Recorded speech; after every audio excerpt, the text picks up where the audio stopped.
It all started back in the Cameroonian sand mines. A young Francis Ngannou, after a long mining shift toiling in the hot sun, put the final burlap sack of sand for the day onto his back and began carrying it to the truck for delivery.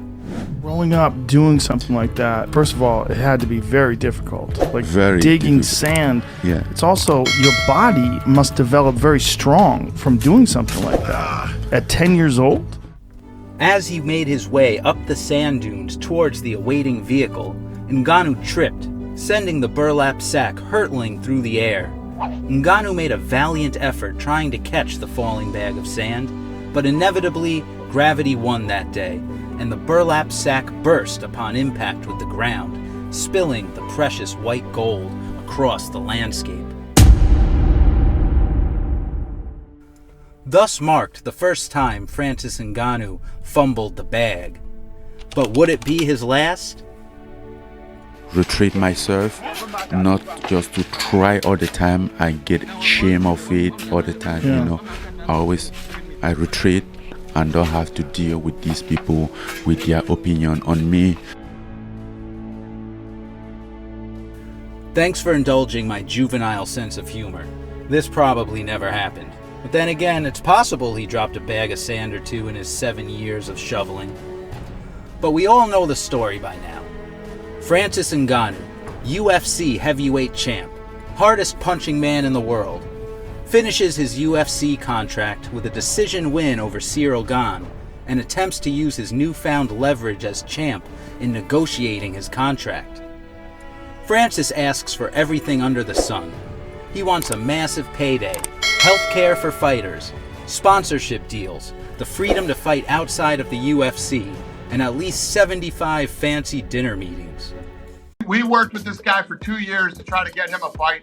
He's absolutely impossible to deal with. He'll never be in the UFC again. So he made his decision. We worked hard, man. One of my guys, Hunter Campbell, who works for me, must have done 75 dinners with this guy trying to get him, on board. We offered him a lot of money, showed him nothing but respect. We wanted to keep him, and that ship has sailed. Why didn't he want to? He just didn't think you were meeting the criteria? Just couldn't get to the number? What was it? I have no idea. I literally don't even think about him anymore. All of this just to keep denying the UFC's best offers. Better than offers given to other UFC fighters. While Francis is daydreaming about boxing Tyson Fury and making demands even Conor McGregor would blush over, the UFC is doing everything they can to secure a fair contract, and Ngannou just won't budge. Is the UFC's heavyweight champion nothing more than a self-entitled prima donna who's afraid of losing to John Jones if he came back? Well, that's how Dana White and others would have us see the situation. After a while, negotiations between Ngannou and the UFC came to a halt, and Francis Ngannou became a free agent, vacating his UFC heavyweight title. Here's Dana on the split. We offered Francis a deal that would have made him the highest paid heavyweight in the history of the company. More than Lesnar, more than anybody. And he turned the deal down. I think Francis is in a place right now where he doesn't want to take a lot of risk. Feels like he's in a good position where he could fight lesser opponents and make more money. So we're gonna let him do that. We're gonna release him from his contract. We're gonna give up our right to match, and he can go wherever he wants and do whatever he wants. UFC commentators and YouTubers alike joined in a chorus of criticism of Francis's negotiation skills. Here's Chael on the topic. The single greatest storyline in heavyweight history was Francis Ngannou versus Ciryl Gane, and it was projected to do 1.2 million. Just to share for you, it did just over 300,000. It was the biggest flop. It flopped because those guys refused to tell a story, and then Francis wants to turn the gun on the company and act like I'm going to walk away and go fight Tyson Fury. So what difference does it make if you do? Nobody's tuning in to watch you fight. The story with Francis is just being the most destructive human being on the planet. His backstory is cool too. Oh, his backstory is great and it's sweet. And we can say it's sweet and great. We can do those things to be nice. It did 300,000 on a projected 1.2. Like, we don't have to pretend to be nice to Francis. He sucks as a draw. That's the truth. Jesse.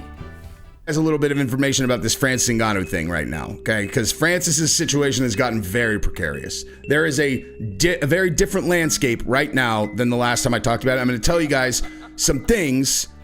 Guru.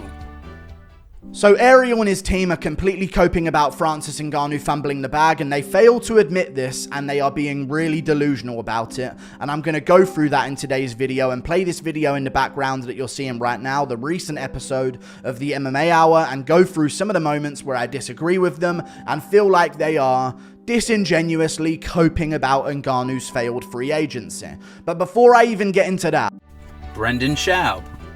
One championship goes, we believe in mixed martial arts. We believe in martial arts in general. So Francis will have an opportunity to A, fight for a world championship in mixed martial arts, and B, we're open to him fighting boxing. He boxed first. That was his caveat with UFC. Well, I want to box first and then fight in UFC. And UFC went, absolutely not. When championships say, cool, we'll let you do that. We'll be part of that. We'll be part of the marketing of that. We'll do all that for you. Now, what's he going to do? It's not good, man. And I don't know who needs to get in Francis here.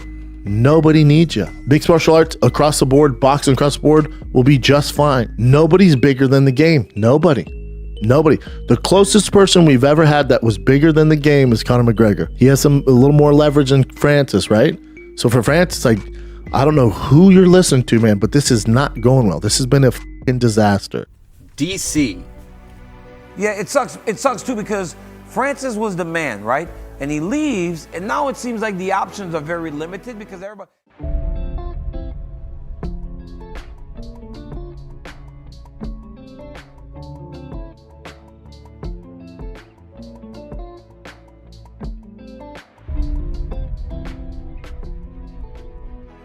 As you can see, there's been no shortage of videos and commentary on how badly Francis had handled the situation. It seemed like maybe everybody was right. Francis had overplayed his hand and was being called out on his bluffs by everyone around. ONE FC had extensive meetings with Ngannou, and while they came to terms on monetary compensation, there were some non-monetary items they couldn't agree on.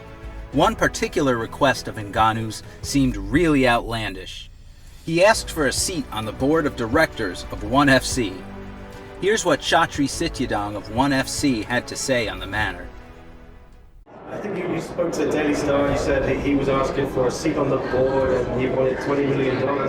Is that, what can you shed light on? No, I can tell you that our offer included, which we never finalized and submitted, but by contract form, it was a minimum $20 million guarantee for 2 fights and then more fights beyond that, and a bunch of other stuff. But like I said, what it came down to was not the money.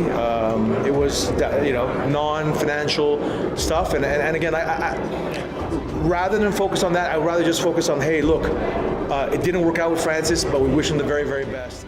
Meanwhile, after all of Francis's talk about boxing, the excitement for the Fury-Ngannou bout fizzled when he left the UFC. Since it would no longer be a battle between current world heavyweight champions in 2 different sports, the main selling point of the event was no longer in play. Fury was busy preparing for a fight against Usyk, a fight that wouldn't happen due to, you guessed it, contract issues, and it appeared that all of Fury's talk about a mixed rules fight with Ngannou was just that, talk, leaving Francis with no MMA contract and no big payday boxing match on his schedule. A heavyweight champion with the world at his fingertips, shooting himself in the foot due to his greedy and unreasonable demands. Surely Ngannou had killed his golden goose. He truly had fumbled the bag.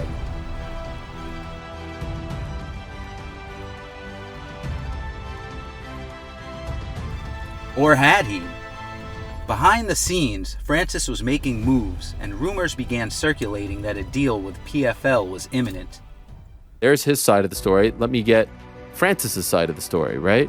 And so I reach out to Francis and I say, hey, this is what was said to me now. And at this point I saw the other articles. I'm like, this is what is being reported. Is this accurate?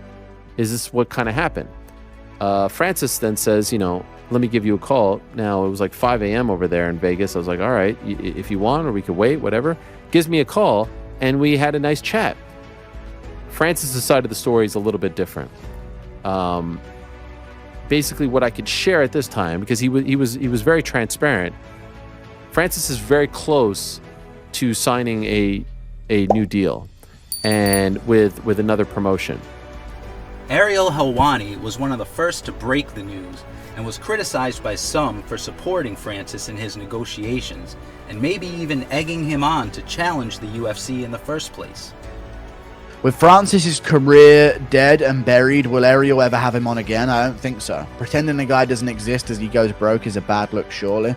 I'm going to make a video on that during the Sarukian versus Moicano week, going after Ariel for lying to Ngannou and ruining his career.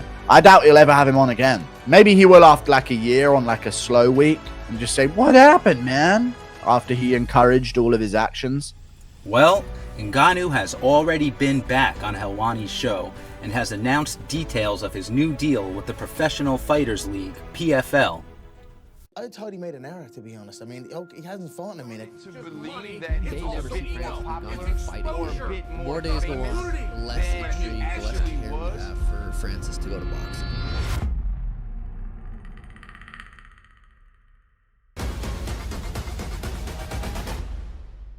Hello guys, yes, Francis Ngannou again. I want to thank you all for your support, for being patient since I became a free agent since December.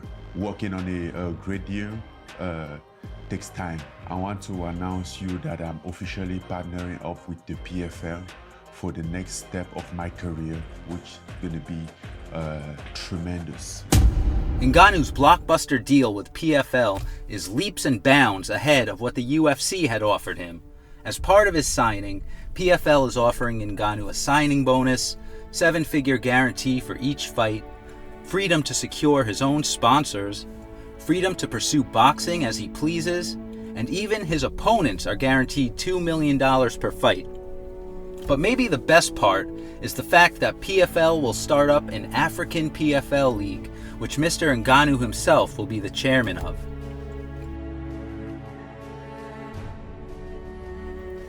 The image of Ngannou as a greedy prima donna out here fumbling the bag is beginning to fade, and many of his detractors are going to have to eat their words. The reality is that Ngannou was offered plenty of money by both the UFC and ONE FC, but Francis wasn't only thinking of a big payday. He's thinking of his fellow fighters too, and he's also planning for his greater legacy after his fighting career is over. It appears Francis was playing the long game, and his hand was much stronger than many gave him credit for. He held out for what he wanted, and eventually was rewarded with one of, if not the, best contracts in MMA history.